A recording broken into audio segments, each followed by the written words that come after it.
Hi guys, it's Miss Lopez. My daughter Michaela is going to read chapter 12 for you. Enjoy. I must have a bow, Matt decided one morning. He was envious of the bow Etienne often carried behind his shoulder and the blunt arrows he tucked into his belt.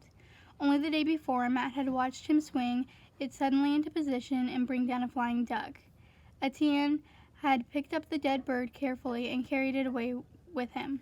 No doubt the Indians would find some use for every scrap of bone and feather. Matt knew by now that Etienne never shot anything just for the fun of it.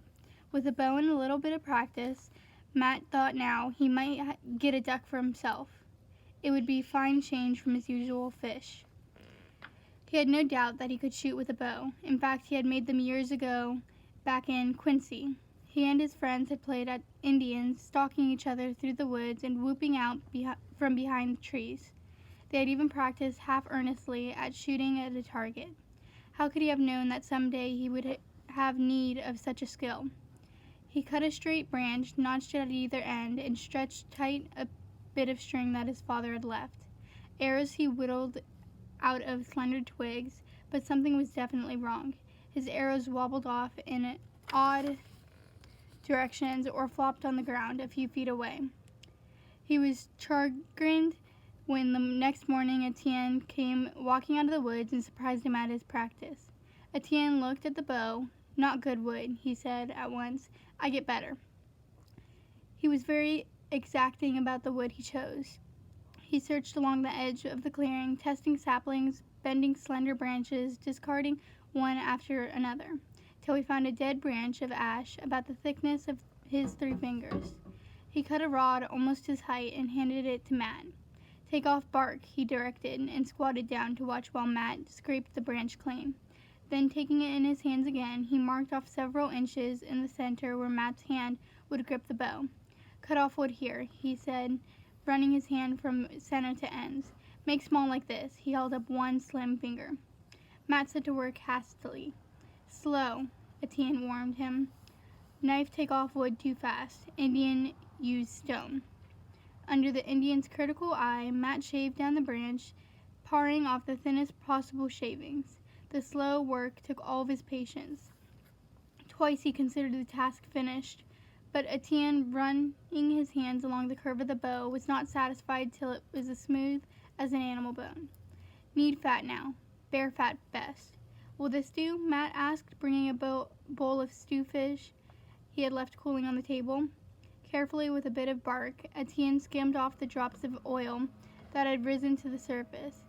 He rubbed the oil from one end of the bow to the other till the bare wood glistened. Matt's frayed bit of string he cast aside. Instead, he set about making a bowstring as he had made the snare, of long strands of spruce root. This took most of the morning as he patiently twisted the strands together, rolling them against his thigh to make them even and smooth. Finally, he tied up one end to a notch in the bow and began slowly to bend the wood. The bow seemed to Matt to be as stiff as iron. It seemed impossible that it would bend, but slowly it yielded till the string slipped over the notch at the other end. The bow was finished. "It's a beauty," Matt told him, filled with admiration at their joint handiwork. Etienne gave a grunt of satisfaction. "Shoot pretty good," he said. "One day make it better. Indian take long time. Leave wood many days till ready." Before he left, Etienne cut off 4 slender shoots of the birchwood. "Best for arrow," he explained, marking it off with his hands, a length about 2 feet. He left Matt to do the whittling for himself. Matt was delighted with the bow, but shooting it was another matter.